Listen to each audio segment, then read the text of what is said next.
This is Dan from The Verge, and this is the Aceer Chromebook C720. Acer's new Chromebook C720 is an update to last year's ultra-cheap C7. The C720 is slimmer, faster, lighter, and longer lasting than before, and at $249, it's likely to be the cheapest new Chromebook announced by Google this year. Though the C720 has been more or less ignored by Google thus far, it is a considerable upgrade over the C7. Acer has tightened up manufacturing on the device, resulting in a much nicer laptop. The display hinge isn't wobbly, the laptop doesn't flex when you pick it up, the keyboard is actually pretty nice to type on, and the trackpad is remarkably usable for scrolling and other multi-finger gestures. The C720 is also thinner and lighter than the C7, but it still has a pretty boring utilitarian design. Compared to the flashy gloss and fun colors of the Chromebook 11, the C720 is a snoozer to look at with its dark gray color scheme and pedestrian looks. But it's functionally much better. You won't leave fingerprints all over its lid every time you touch it, for example. The 11.6-inch display in the C720 is the same size and same 1366 by 768 pixel resolution as last year, but this time it has a matte finish, which all but eliminates reflections and glare. The screen is nowhere near as nice as the panel on the Chromebook 11, it's not as bright, doesn't have as amazing viewing angles, and doesn't have as deep blacks,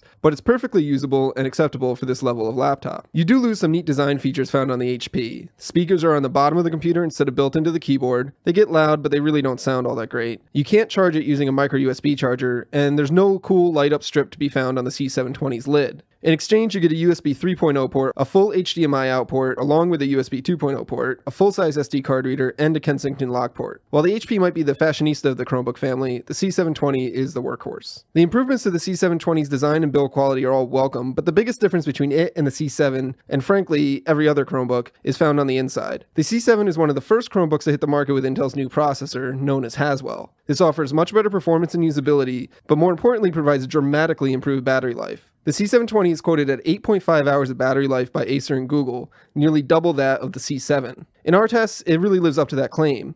It lasted over 9 hours and 40 minutes in our rundown test, and in real-world use, we've been able to get well over 7 hours of use from it. The biggest complaint we've had from Chromebooks in the past is battery life, and fortunately, the C720 has no issues there. Along with the new processor, Acer has swapped out the C7's antiquated spinning disk hard drive for a much more fitting SSD. You lose a lot of storage space. The SSD is only 16 gigabytes compared to the old version's 320 gigabytes, but you gain a lot in performance, and with Chrome OS, you're supposed to be living in the cloud anyways. The new machine powers on much faster, can handle dozens of tabs without choking, doesn't drop frames in video playback, and is just snappier and more responsive than any Chromebook I've used save for the top-of-the-line Pixel. I can't say it's as fast as my MacBook Air, but it's fast enough to where it doesn't get in the way of my work, and that's really the most important factor. At under $250, the C720 is pretty much the cheapest laptop that you can buy these days, and fortunately, its performance and stamina belie its bargain basement price. Chrome OS still isn't for everyone. You really have to give yourself over to Google's services and be content with web-based apps. But the C720 is still a very capable machine, which can't really be said for many other Chromebooks. Google may be calling the HP Chromebook 11 the Chromebook for everyone, but the C720 seems to be the Chromebook for me, and probably you too.